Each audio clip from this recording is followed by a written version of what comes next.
There is a place on Earth where the air itself can freeze your lungs, where silence is the loudest sound you'll ever hear. Yakutia, the coldest inhabited place on Earth, minus 96 degrees. Most people left these lands long ago, but not everyone.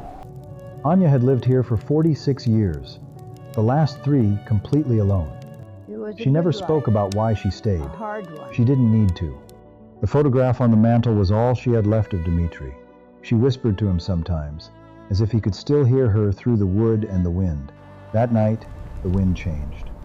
It came from the north sharp, angry, unlike anything she'd heard in years.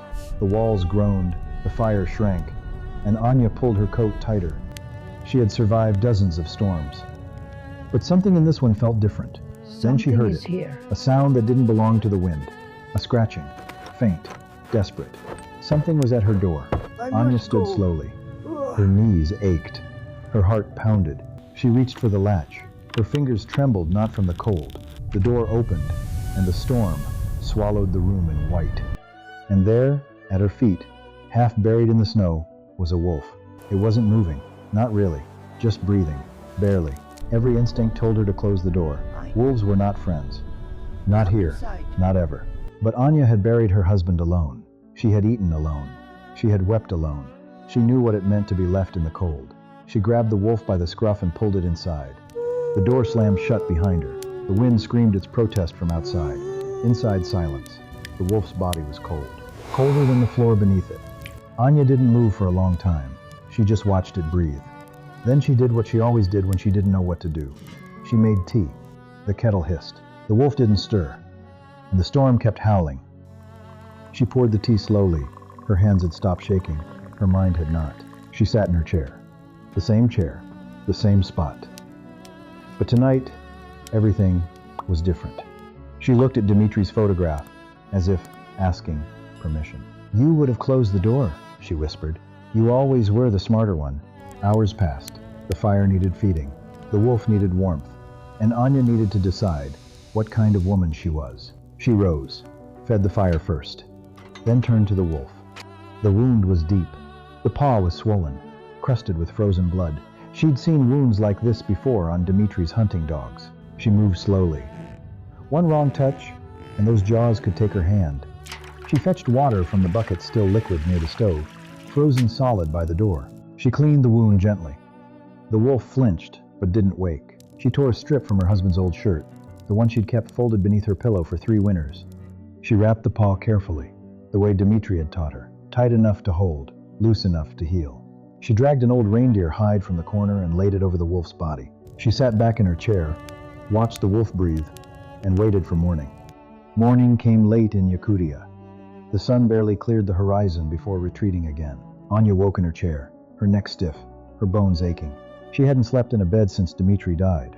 The wolf was awake, and it was looking at her. For a long moment, neither of them moved.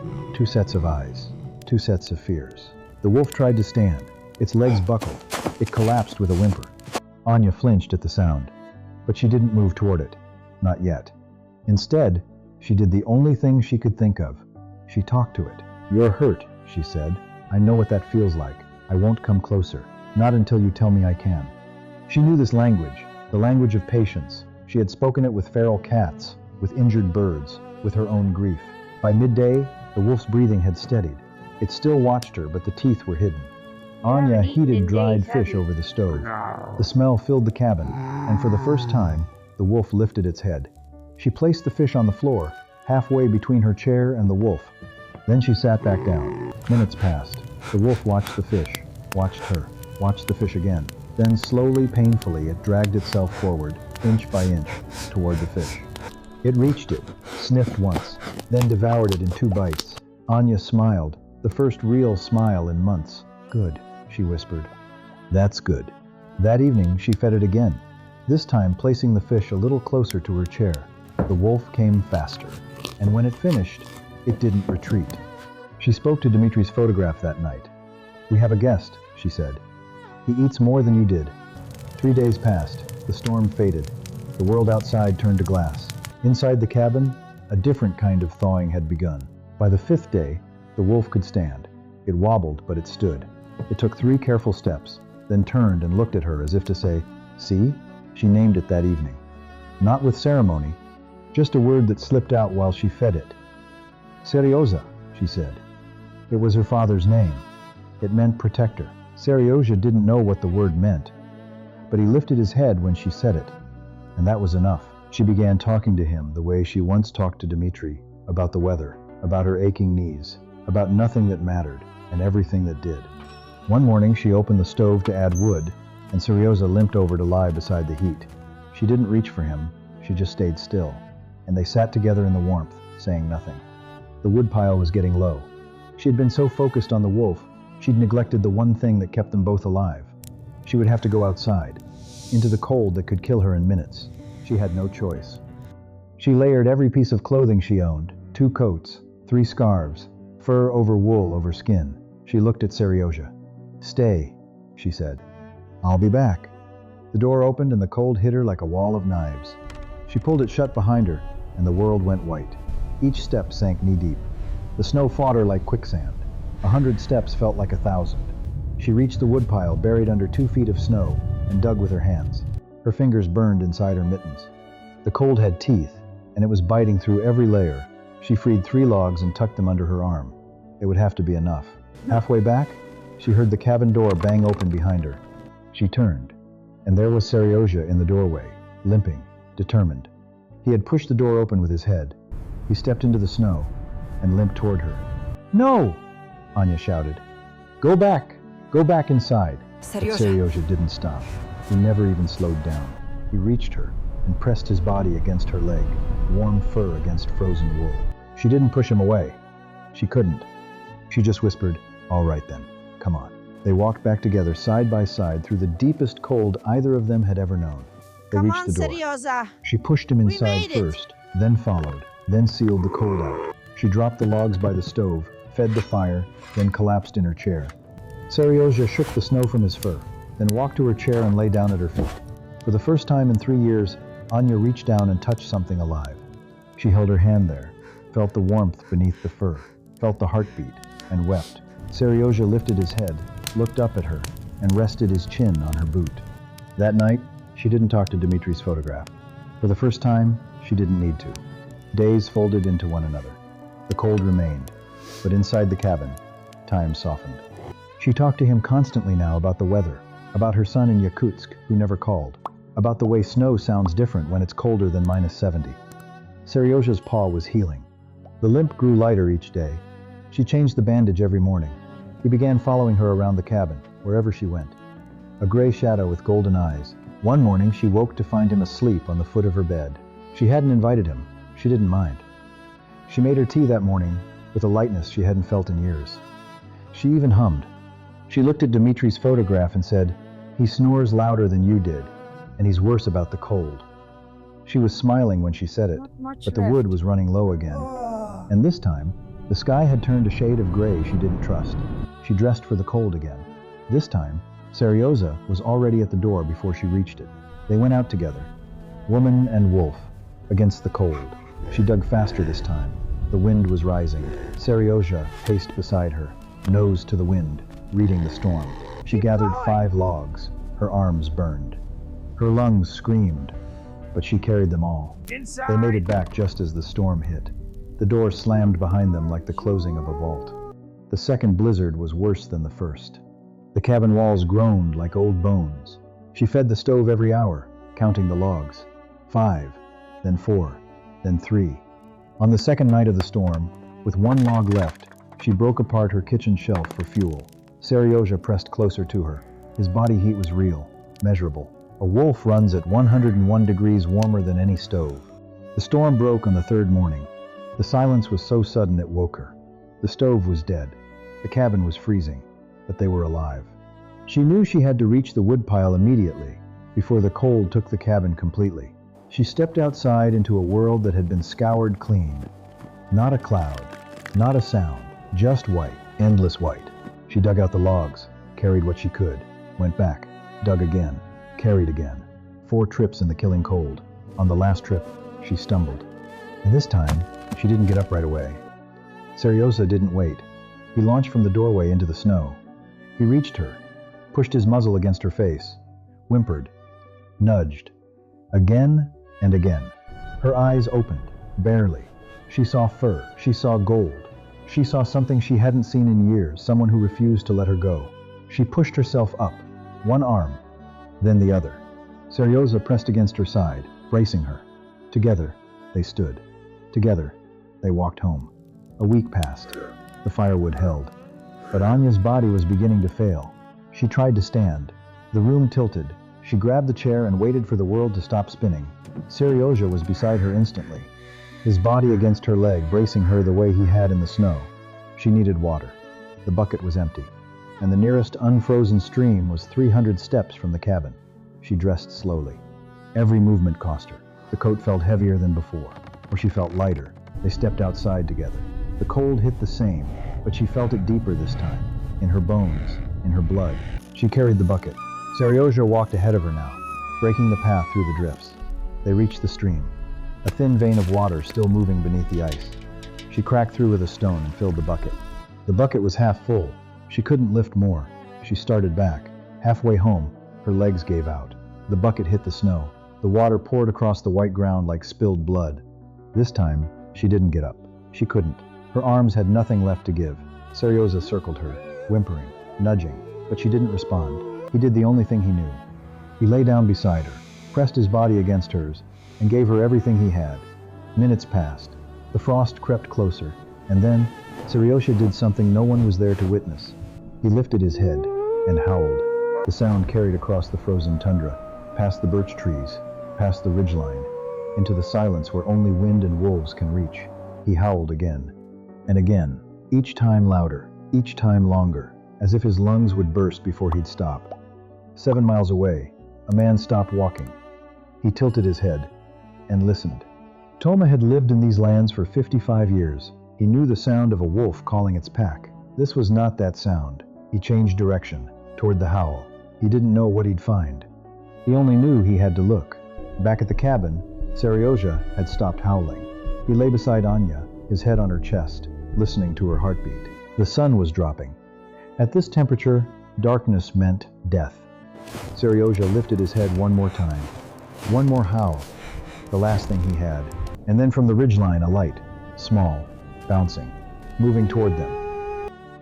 Toma moved fast. The howl had led him this far. Now the silence scared him more. He saw them. 2 shapes on the snow, one gray, one dark, neither moving. Seryozha saw the stranger, and his body changed in an instant. The fur rose, the teeth showed, the wolf returned. Toma stopped. He knew that posture. One wrong step, and those jaws would close on his arm, or worse. "Easy," Toma whispered. "Easy, brother. I'm not here for you. I'm here for her." Seryozha didn't move. The growl held. The teeth stayed. Minutes crawled past like hours. Then Anya stirred. A faint sound escaped her lips, and Seryozha's ears shifted toward her, not the stranger. Toma took one step, slowly.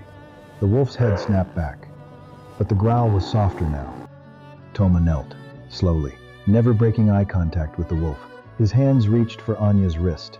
He felt the pulse faint, but there. "You kept her alive," Toma whispered to the wolf. "You mad, beautiful creature. You kept her alive." We have to move. Toma lifted Anya Watch. onto his sled. She weighed almost nothing. The cold had taken everything but bone and will. He pulled the sled toward the cabin. And beside him, limping, watching, never more than 3 feet away, the wolf followed. Keep still. Toma pushed the We're cabin safe door now. open. The warmth Seryozha? rushed out. She's in He here, carried old Anya friend. inside. The wolf hesitated at the door. Then he heard Anya moan from inside, and the decision was made. Toma worked through the night. He fed the fire. He melted snow for water. He wrapped Anya in every fur he had. Sometime before dawn, Anya's eyes opened.